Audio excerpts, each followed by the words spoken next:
لا الہ الا اللہ پڑھ لا الہ الا اللہ۔ نبی علیہ الصلوۃ والسلام کی تو ماشاءاللہ سنت ہی یہی ہے۔ کچھ صورتیں ہیں جو صبح پڑھنا مسنون ہے، کچھ ظہر کے بعد، کچھ مغرب کے بعد، کچھ عشاء کے بعد سونے سے پہلے۔ حدیث پاک میں آتا ہے نبی علیہ السلام سونے سے پہلے سورہ ملک پڑھا کرتے تھے۔ یہ کیا چیز تھی؟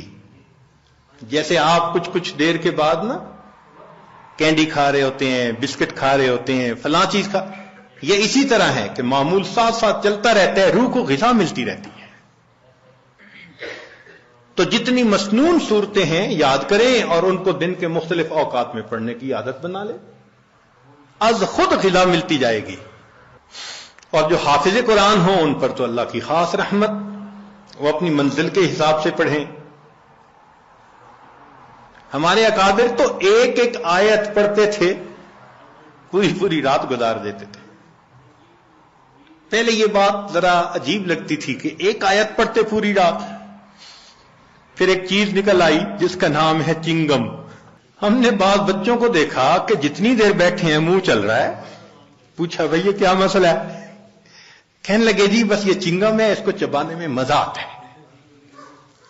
بھئی اگر ایک ایک گھنٹہ ایک ہی چیز کو چبانے کا مزہ یہ پا رہے ہیں تو ہمارے اکابر بھی ایک ایک آیت کو بار بار پڑھ کر کندے مکرر کا مزہ لیا کرتے تھے، ان کو بھی مزہ آتا تھا۔ تو پہلی چیز جس سے ہم نے اپنی روح کو غذا پہنچانی ہے وہ کیا چیز ہے؟ قرآن مجید کی تلاوت کرنا۔ صرف ثواب کی نیت نہیں ہونی، ثواب تو ملے گا،